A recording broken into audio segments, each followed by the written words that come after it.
71, verse 17. Praise the Lord.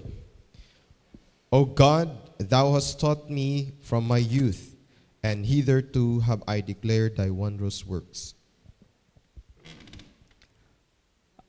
Alam naman natin, maikli lang yung buhay natin dito sa mundo. So, buti na magsimula tayo mag-serve sa Panginoong Diyos mula sa ating kabataan. Dahil kahit isum up pa natin yung ating edad hanggang sa pagtanda natin, may consider pa rin natin yan, parang kulang pa rin yan. Kulang pa rin yan ikumpara sa ibibigay niya sa atin na walang hanggang buhay. Kaya yung inyong kabataan, i-treasure ninyo na sa inyong murang edad pa ngayon ay makapag-serve na kayo sa King of Kings and Lord of Lords. Kaya anong sinabi diyan? Oh God, this is not idols. This is not any gods which is lifeless, or we could say non-living. Alam mo si Awi, tinuturuan na yan ng mami niya, what are those living things and what are those living things? Pag nakakakita siya ng anything that is moving, sabihin ni Awi, is that living things or living thing? Pag ang tinuturo niya pusa, of course, sabihin ng mami niya, oh yes, that is living thing. Pag makakita siya ng electric fan na nagmumove, sabi naman ni Awi, is that living thing? Sabi ng mami niya, no, that is non-living thing. Sabi naman ni Awi, why it is moving? Oh, it is powered by electricity. So, ngayon, nung unang mga estatwa, idols, hindi gumagalaw. Pero ngayon, marami nang gumagalaw na mga non-living things powered by battery, powered by robotic mechanism, being operated by human being. Kaya itong Diyos na ito, na kanyang sinabi, O God, ito yung Diyos na totoong Diyos. Ito yung Diyos na naglalang sa langit at sa lupa. Ito yung totoong Diyos na naglalang sa ating lahat. So what privilege is this sa buhay mo, sa buhay natin, that the Creator of universe is siya yung nagtuturo sa iyo. Siya yung gumagabay sa iyo. Imagine that. This is not Elon Musk. Neither sino pa yung mga tinaguriang inventors at matatalino sa sanglibutang ito. But this is God. This is the Creator of everything. He is forever. He is the Most High. He is the King of Kings. He is the Lord of Lords. Kung wala siya, wala tayo lahat. Kung wala siya, walang nalalang. He is the supreme. He is the highest. There is no above Him. So, kaya pag ang Diyos ay siyang nagtuturo sa iyo, makinig ka ng husto. Huwag mong sayangin ang opportunity. Some people, pag nakaaral ng Ateneo, nakaaral ng Lasal, nakaaral ng University of Santo Tomas, hinahangaan ng mga tao because alam nila that universities are so high in standard of education. How much more God siyang nagtuturo sa iyo? This is beyond compare. Hindi mo makumpara yan sa ano pang education sa sanglibutang ito. Kaya kinakailangan talaga gamitan nyo ito ng faith, pananampalataya. Hindi natin siya nakikita eh. Alam mo kung wala tayong faith, it is impossible to please Him. Imposible na ma-please natin ang Diyos. Hindi tayo magkakaroon ng connectivity or connection with God. Look at this. Kung meron kang cellphone, walang signal na nag-indicate dyan sa cellphone mo, that cellphone is almost useless in terms of communication. Useless. So ganun din yung faith natin sa Diyos. Kung wala tayong faith sa Diyos, it's useless. Na yung kanyang katangian makarating sa atin, yung kanyang pagturo maintindihan natin. Kaya yung faith ninyo, pagtibayin nyo yan, ayusin nyo yan doon sa Diyos na hindi natin nakikita because He can teach you. Pwede kanyang turuan kahit napakalayo niya. Pwede kanyang turuan kahit napakaliit natin sa sanglibutang ito. Kaya sabi niya, O God, Thou hast taught me from my youth. Look at David. When he was yet still a shepherd boy. Di ba? Nung nandyan na yung Spirit of God sa kanya after he was anointed, after he was being ordained to be the next king of Israel. Tingnan nyo naman, what wisdom, what courage, what boldness, what victory, what ano pa lahat na makikita natin sa kanya, kung paano niya na-defend ang kingdom of Israel from their enemies. Kaya ganun din sa buhay natin. We are not defending a kingdom of Republic of the Philippines. We are defending the kingdom of God sa buhay natin na hindi ito mawala sa buhay natin. Imagine that. Kingdom of God that is eternal inheritance. Huwag niyong baliwalain yan, mga anak ng Diyos. Mga anak ko sa pananampalataya. Time will come after 100 years from now, we are no longer here. Wala na tayo lahat dito. And we will be seeking our eternal habitation. Hahanap na tayo ng eternal habitation. And that is, remember, permanent forever. Kaya ngayon pa lamang sa panahong ito habang nabubuhay pa tayo, seek ye the Lord while He may be found. Call ye upon Him while He is near. Yun, ito na opportunity. Tinuturuan ka ng Diyos sa iyong kabataan, then praise the Lord. Don't let it go without any positive response. Hindi kay hayaan mo na lang ang kabataan mo, tinuturuan ka ng Diyos, wala ka namang response. Wala ka namang good reaction. Wala ka namang positive reaction. No, huwag niyong hayaan yan. Darating ang panahon, matatanda ka na. Look at my life. Look at myself. I was yet young people when I started. Nung nagsimula ako, I was 16 years old. Oh, now I am almost 60 years old. Ang bilis lang ng takbo ng panahon. Kaya, habang youth, habang bata ka pa at tinuturuan ka ng Diyos, then, grab that opportunity and be part of the works of God dito sa mundong ito.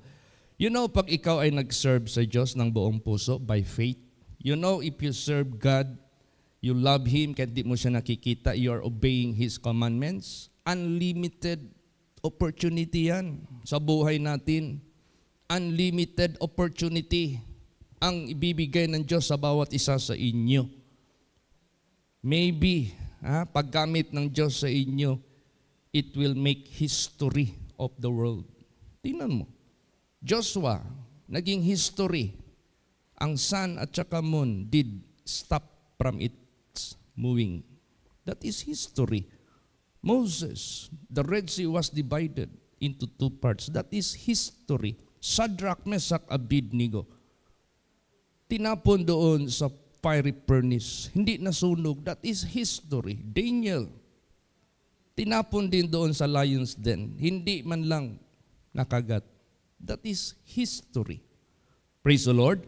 So, itong opportunity na binibigay ng Diyos sa bawat isa sa inyo, sa paggamit ng Diyos sa inyo, that is unlimited opportunity. Kaya pagbutihin nyo ito. You might go beyond any works of men sa sanglibutang ito. Dahil work of God naman ang gagawin ninyo. Through you, gagamitin kayo ng ating Panginoon Diyos. Thou hast taught me from my youth, hitherto have I declared thy wondrous works. You are not declaring or showing or doing wondrous works of anyone. You are doing and working the wondrous works and declaring and revealing, showing the wondrous works of Him. Imagine that. How come na naging worker ka ng Creator of the universe? How come naging kabahagi ka ng gawain ng Diyos? Ano bang number 1 gawain ng Diyos na gusto niyang gagawin sa sanglibotang ito? Wala nang iba. To give eternal benefit to all mankind, which is to be in His kingdom. Yan ang number 1. That is the greatest miracle. Yung message nung last Sunday. They have sung the choir miracle. Nung aking gi-scrutinize yung message ng choir nila by reading the lyrics, it is individuals who would perform the miracle of God. Ano ang miracle doon? Start, magsimula ka, mag-share sa kaligtasan ng mga kaluluwa. That is the greatest miracle. So dapat ikaw muna maligtas. Ikaw muna ang yung inawit natin kanina, Amazing Grace. Once I was lost, but now I am found. Lost, nawala ka sa presensya because of sin. Found, nakita ka ng Diyos, nabalik ka sa Diyos because sin has taken, nawala na yung kasalanan mo and you are no longer in sin. Nandiyan ka na sa Panginoon. Blind, noon hindi mo nakikita ang katotohanan ng Diyos, but now nakakita ka na. Ang lahat na nakakita sa Panginoon maging bulag sa kasalanan. Praise the Lord. Kaya kayong mga young people, kayong mga lalot na lalaki, huwag kayong manood ng mga pornography. Huwag kayong manood ng mga sexy na mga sceneries sa YouTube, sa tawag nitong FB. Huwag niyong gawin yan. Huwag. Papunta kayo dyan sa sin of fornication. Sa isip nyo lang, sa puso nyo lang, manood kayo niyan, you have committed already fornication sa buhay ninyo. Alam mo ang mata natin, what the Bible says, if your eye is evil, your whole body will be full of darkness. Kaya itong mata natin, napaka-sensitive nito. That will create your personality. Pag mahilig ka sa mga pornography na yan, ang personality mo, maging immoral ka sa mata ng Diyos. But, if you are blind of those things, binulag mo yung mata mo dyan, you avoid all those things. Hindi maka-invade ngayon ang masamang espiritu sa immorality sa buhay mo. Dito ka magbukas sa salita ng Diyos. Buksan mo ang isip mo, buksan mo ang puso mo, buksan mo ang kaluluwa mo sa salita ng Diyos. Then you will see eternal benefits. You will see the favor of God. Kahit nandito ka pa sa sanglibotang ito, makikita mo ang pagsama ng Diyos sa buhay mo. Kaya tinuturuan kayo ng Diyos. Tinuturuan tayo ng Diyos. Para ma-declare natin yung works of God instead of works of Satan. Before, mula pa ako sa Panginoon, anong dinideclare ko? Works of Satan. Involved ako dyan sa mga kalukuhan, kasamaan na ginagawa ko out of my blindness, out of my innocency. Kailan ako nagising? Kailan ako nabuksan? Nung dumating sa akin ang ebanghelyo ng ating Panginoong Hesukristo. Kaya habang tinuturuan kayo ng Diyos by the gospel, huwag na kayong humiwalay dyan. Huwag na kayong maghanap pa ng any alternatives sa mundong ito. Ito na, this is it. Ito na ang inyong future. Ito na ang inyong pinaka-highest, we could say, opportunity na binigay ng Creator ninyo sa buhay ninyo to be part of His wondrous works. Praise the Lord. Ngayon, mga bata pa kayo, ilagay ninyo yung pag-asa ninyo sa buhay na Diyos. Hindi kayo mabibigo. Kaya, this is faith related. Yung relationship niyo sa Diyos, yung faith niyo sa Diyos, tsaka yung obedience niyo sa Diyos. Tapos maglagay kayo ng pag-asa sa Diyos, hindi kayo papapahiyaan ng Diyos. Basahin natin yan. Psalm 71 verse 5. Praise the Lord. For thou art my hope, O Lord God, thou art my trust from my youth. Yes. Kayo po ang aking pag-asa, O Panginoong Diyos. This is the true God. This is the living God. Buhay siya na gagawa ng iyong inaasahan, ini-expect, pinipray, yung bang you are hoping for na darating sa buhay mo. Thou art my trust from my youth. O kaya magsimula kayo matutong manalig sa Diyos kahit sa inyong kabataan. Kasi marami pa kayong, you might be doing more than we are. Baka mas malaki pa yung magawa ninyo kaysa amin na nauna sa inyo. Tingnan mo yung sabi ni Jesus, He that believeth on me, the works that I do shall he do also, and greater works than this shall he do. For I go unto the Father. Ibig sabihin yan, wala na siya dito sa mundo. Tayo na naiwan dito. Sabi ng Panginoong Kristo, gagawa pa kayo ng higit pa sa aking nagawa nung nandito ako sa lupa. Praise the Lord. So, opportunity is unlimited, mga anak ng Diyos. Pagbutihin nyo ito. This is not, hindi ito matatawag nating nasa elementary kayo. After that, iwanan nyo na yan. Pagtapos niyan, high school, tapos senior high, tapos kolehiyo, tapos kuha ka ng course kung anong gusto mo. Mag-board exam ka or bar exam kung abogado. Pagtapos niyan, maging professional ka. Mamatay ka na. Pero ito, this is everlasting engagement with our Creator. Kaya sabi ko nga sa inyo, eternal, forever opportunity ito, unlimited ito. Praise the Lord. Darating ang panahon, you are one of those who are dwelling in the Most High. Time will come, you will be one of those na makarinig, enter thou into the joy of thy Lord. Welcome into my kingdom, into my eternal habitation, eternal glory. So, dito pa lang sa sanglibotang ito, meron na tayong connection sa Creator of all. I-declare mo yung gawain niya. Mapalad kayo, tinuturuan kayo ng ating Panginoong Diyos. Then, hindi pwede na wala kayong masasabi pagdating ng panahon. You have something to say about yourself.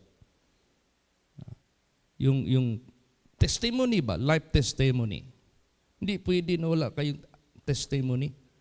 Alam ko, dumaan din kayo ng kamunduhan, dumaan din kayo ng ano pa yung mga bagay dyan na maliban lang yung mga inanak dito sa holy place hanggang dumating, huwag nyo na rin subukan. Don't be desirous of vainglory. Tama na yung mga narinig ninyo. That's good enough. Pero kayo na hindi pinanganak dito sa holy place, dumaan kayo ng ano pa mang mga kamunduhan, karumihan, kasalanan na ginagawa ninyo before, out of your innocency. Tama na yun. Praise the Lord. Tama na yun kasi mas maganda ang pahabain natin ang panahon na we are declaring the works of God. This is the most precious. Kaya nga may sinabi dyan, only one life soon be passed. Meron lang tayong isang buhay, napakabilis mawala. But only what we have done for Christ that will last. No? Pero kung ano yung nagawa natin sa Panginoong Diyos sa ating pag-declare ng Kanyang wondrous works, naging kabahagi tayo sa Kanyang gawain, yan lang yung maglalast. Praise the Lord. Yan lang yung maglalast. The benefit is so much lasting talaga. Basahin natin ang Psalm 66 verse 16.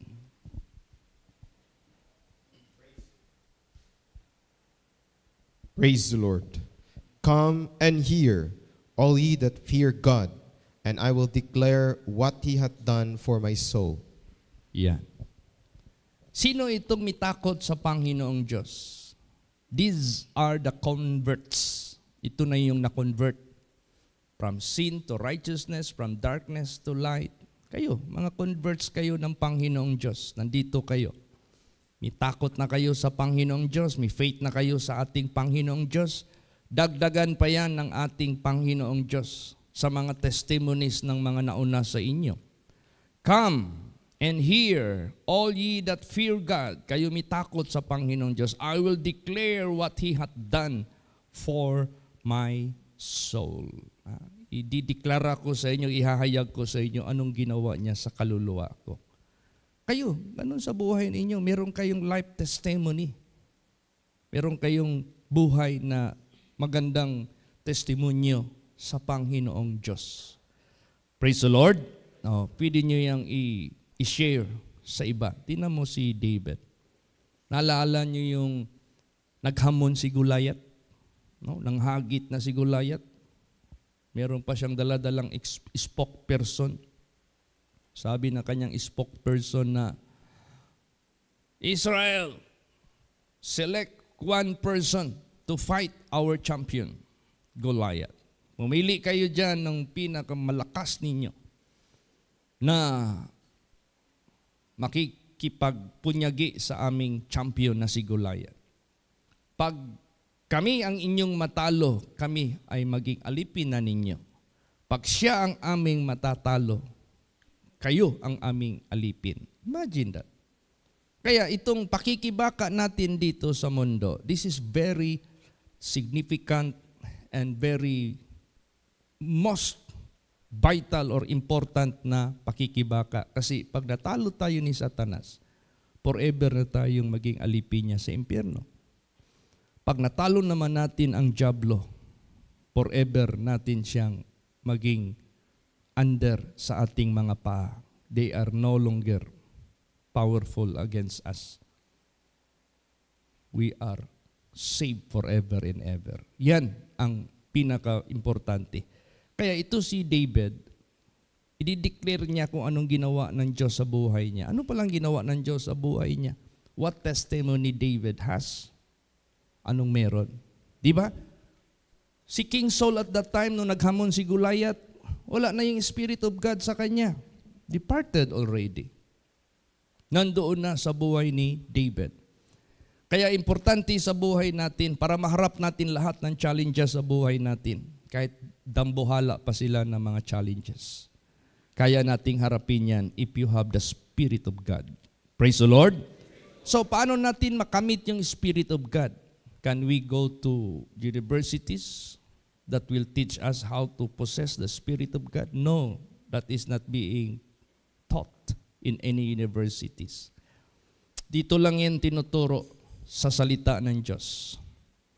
In order magkaroon ka ng Spirit of God, let sanctification must be done. Kailangan yung kalinisan mangyari sa buhay mo. Sin must be taken away. Kailangan matanggal yung kasalanan. Sin must cease. Mahinto lahat ng karumihan, kasalanan ng mga gawa natin. Then dito tayo sa pure Word of God, Holy Word of God, mag-meditate, mag-concentrate, mag-apply, then maging vessel of God ka. So anong testimony ni David? Kasi wala naman mag-represent. Wala naman. Si King Saul walang tapang. Mga sundalo niya, si Eliab, si Abner, si Joab, sino pa yung mga generals niya noon? Walang tapang. Here comes David, nag-represent sa sarili niya. O king, I'll be the one to fight that champion of Philistines. Pagtingin ngayon ni King Saul, oh, you are but a little boy. Remember that giant is champion guy since his childhood. Ang dami nang napatay niyan. Ang dami niyang nadaigin. Kaya nga champion eh. Samantalang ikaw, batang-bata ka. So, you have something to prove sa superior mo na may kakayahan ka. Kaya nag-testimony ngayon si David. Kung anong ginawa ng Diyos sa buhay niya at anong nagawa niya. Basahin natin. 1 Samuel 17:36 hanggang 37. Praise the Lord. Thy servant slew both the lion and the bear, and this uncircumcised Philistine shall be as one of them, seeing he hath defiled the armies of the living God. David said moreover, the Lord that delivered me out of the paw of the lion and out of the paw of the bear, he will deliver me out of the hand of this Philistine. And Saul said unto David, Go, and the Lord be with thee. Kita mo yung courage. Kita mo yung tapang ni David. Wala kang makita sa kanyang sinasalita na merong percentage of doubt or fear. Wala. Ganon tayo. Pag nandito yung Spirit of God sa atin, anumang challenges sa buhay natin, we are not afraid. We are not frightened. We are not worried about it. Because the Spirit of God is in you. Praise the Lord. So, makita ninyo ang importance na malinis tayo. Para yung Spirit of God, laging nasa atin.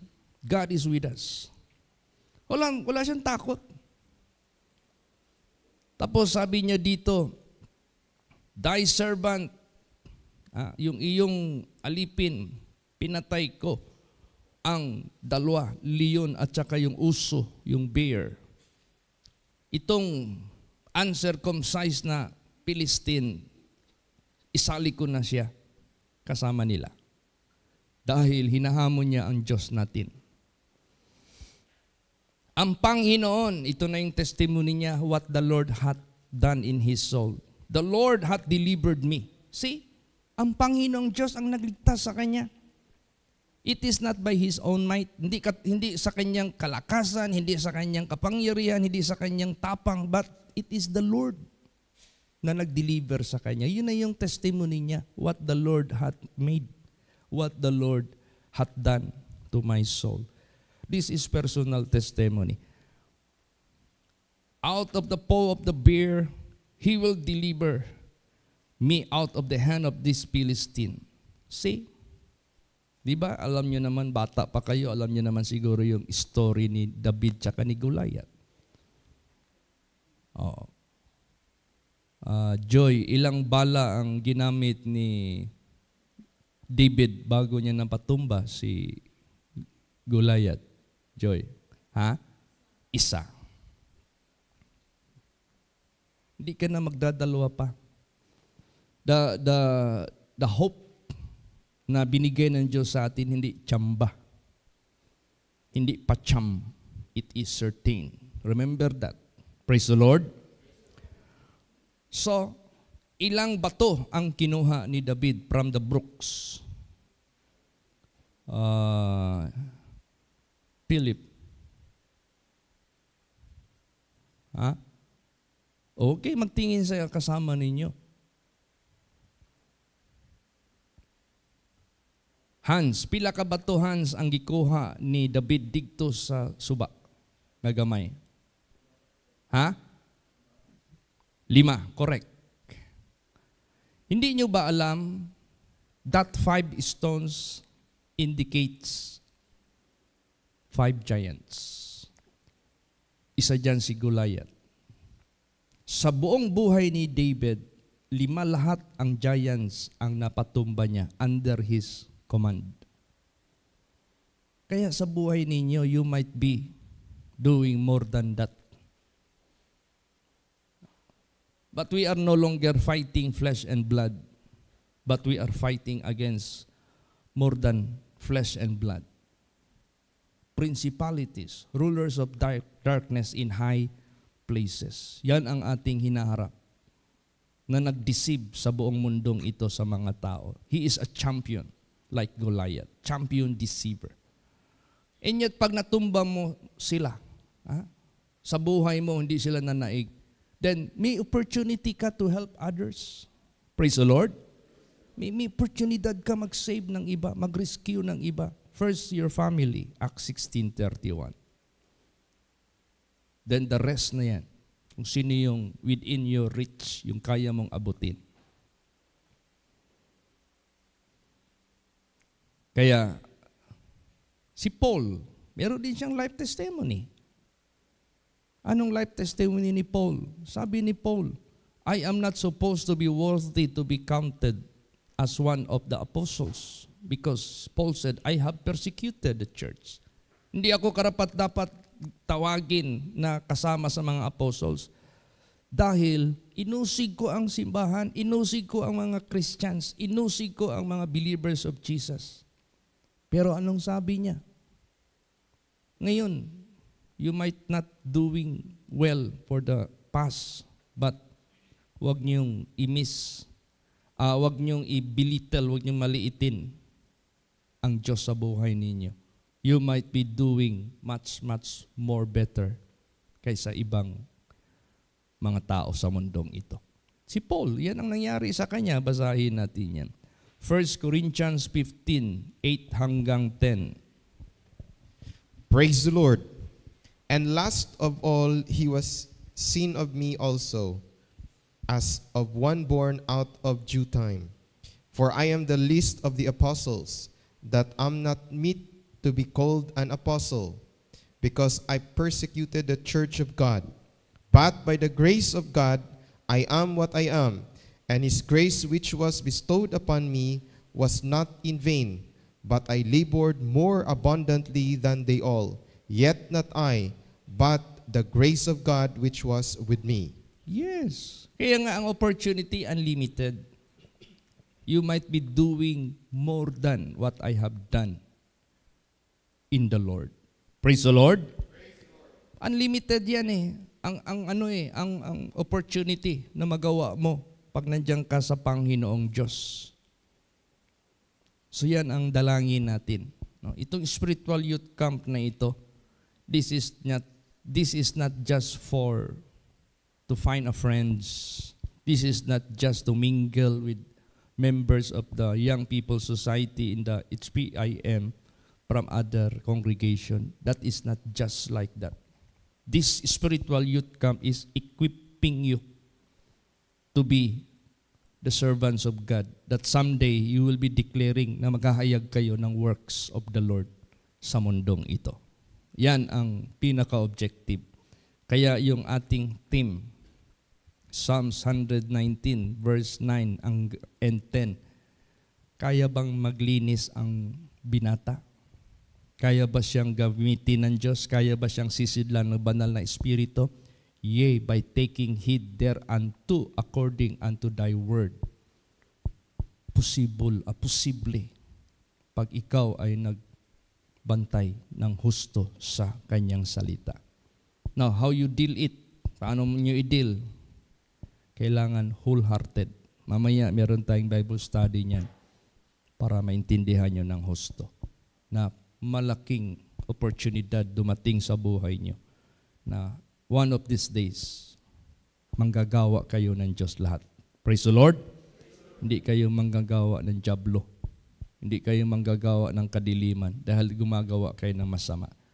Manggagawa kayo ng Diyos dahil gumagawa kayo ng tama at mabuti sa paningin ng Diyos. Anong sinabi dyan? Psalms 90 verse 16. Praise the Lord. Let thy work appear unto thy servants, and thy glory unto their children. Yan. See? Yung gawa ng Diyos ang mag-appear. Pag sinabing mag-appear, ma-declare, makita sa buhay ninyo. No, hindi yan basta-basta. This is, we could say, supernatural way of God. Anong supernatural? Yung hindi ka nasunog, itapon ka sa apoy, that is supernatural. That is against physics or science. Apoy ko dyan, ba't hindi ka nasunog? That is supernatural. Praise the Lord. Dahil it is God's works, mahayag sa buhay mo. Kaya tandaan ninyo, ang mundong ito, kailangan pa ng marami pang miracles from God para ang tao mayanig at maniwala sa Diyos. Biruin mo yan, King Nebuchadnezzar, commanding his entire kingdom, gumawa siya ng graven image which is gold to be dedicated on that day. At during the day of dedication, all people of his kingdom must bow down before his image. Napaka-ano ng hari na yan, napaka-ungodly, napaka-wicked. Pero, he was convinced to believe God of Shadrach, Meshach, Abednego because of the works of God na na-declare sa buhay nila. Na nagtaka siya. Samantalang yung mga berdugo na naghatid sa kanila sa bunganga, sa bibig ng furnace, yung horno, sila yung namatay. Bakit? Wala na, lumalabas na yung apoy doon sa horno kasi sa galit ng hari. Ayaw niyang mapaluhod si Shadrach, Meshach, Abednego at sinagot pa siya ng mga binata na yan with firm stand na hindi talaga sila mag-bow down. Di nagalit siya. Sabi niya, okay, let the furnace be heated 7 times. Di naglabasan na yung apoy doon sa bunganga. Yung berdugo na naghatid sa kanila para sila ipakain doon sa apoy, sila yung namatay. Samantalang sila ang kung sa earthquake pa, nasa epicenter sila, hindi sila nayanig. Kung sino pa yung nasa pinaka-core ng apoy, hindi man lang nangamoy ng usok.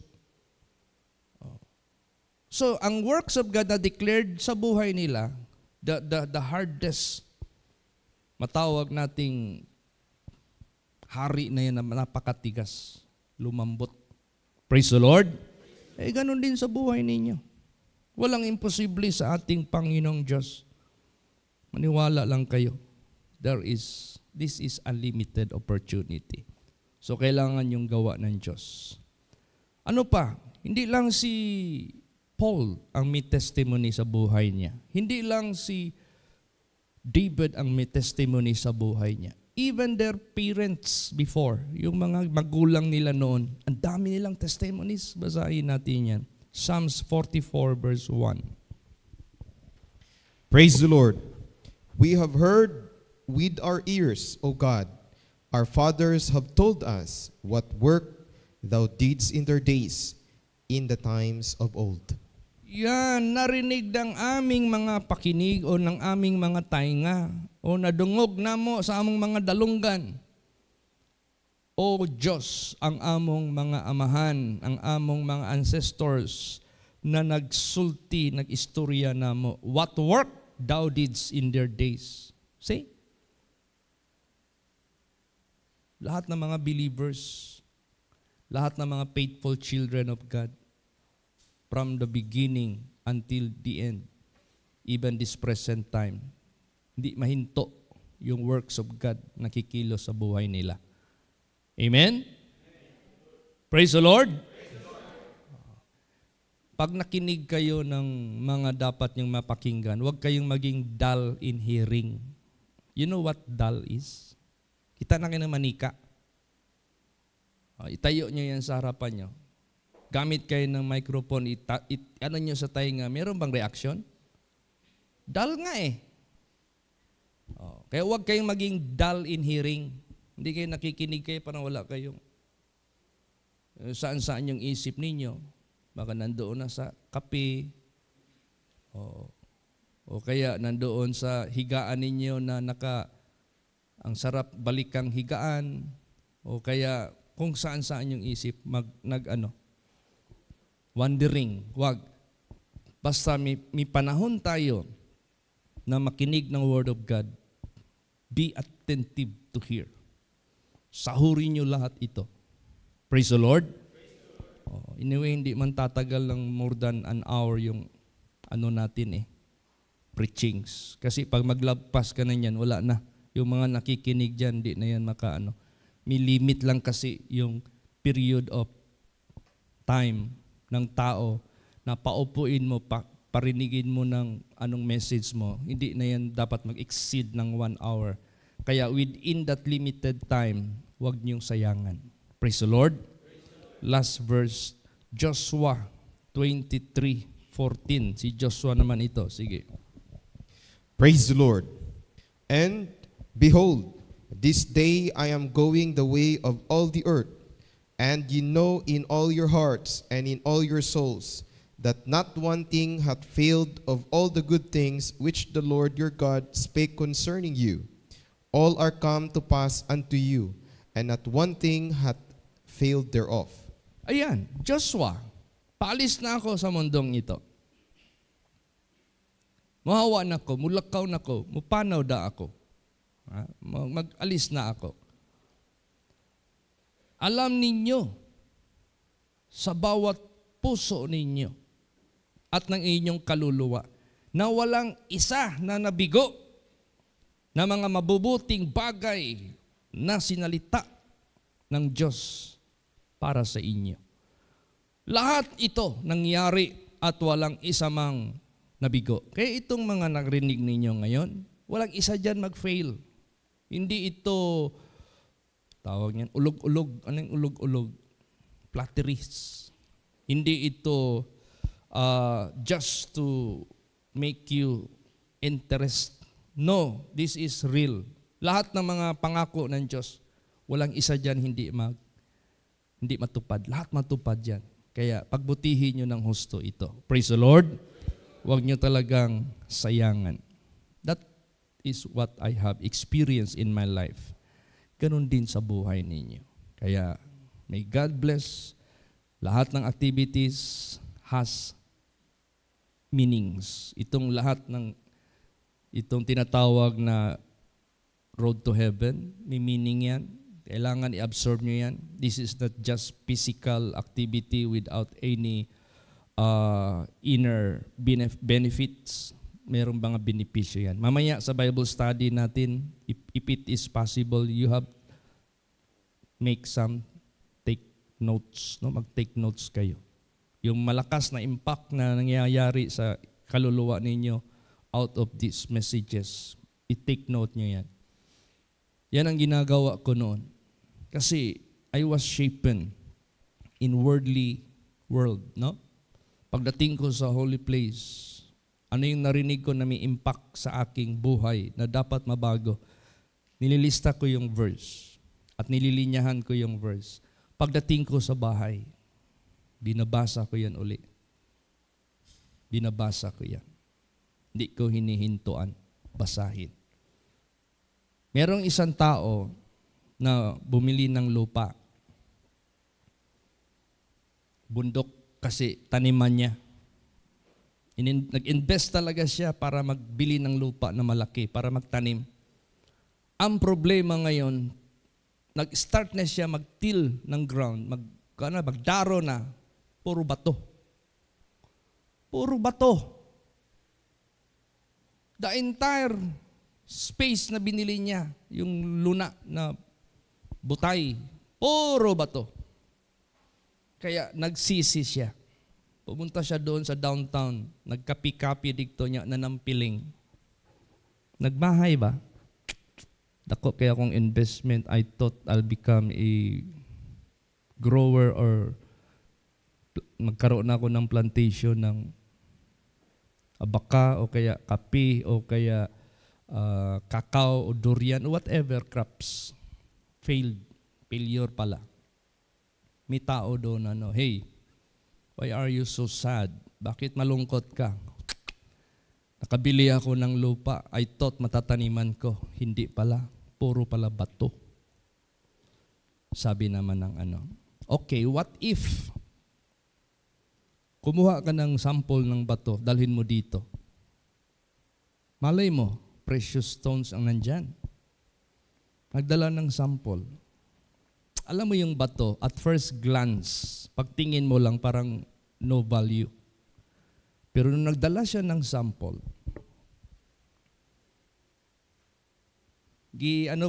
Anong tawag niyan? Yung gipolish. Alam mo, if you polish something, hindi yan isang ganun mo lang, sinaw na kagad. Kailangan mo yan, balik-balikin yan. Kaya nga yung polishing machine talagang kailangan para talaga mabilis. Ganon din ang Word of God. Sometimes, first glance natin parang no value. First glance natin, first hearing natin parang, bakit mag-aksaya pa ako ng panahon dito? I supposed to make my laundry. I supposed to fix my unfinished things. Bakit pa ako? No, akala nyo wala. Pero the more na balik-balikan nyo yan, the more you will see the importance and the value of the Word of God. Praise the Lord. Alam mo anong nangyari? Yung palang kanyang nabili, puno pala ng precious stones. Sobra pa ang kinita niya sa kanyang ini-expect. Kaya ganun. Pag yung Word of God, mag-take note kayo. Pagdating nyo doon sa bahay nyo, balik-balikin yung basa, makita ninyo the value of it. And you will feel so rich with the Lord. Wala na kayong katakutan. Wala na kayong tukso na aatrasan. Lahat maharap nyo na kasi meron na kayong treasure sa puso ninyo from the Word of God. Praise the Lord. Amen. Magsitayo po ang lahat. Let us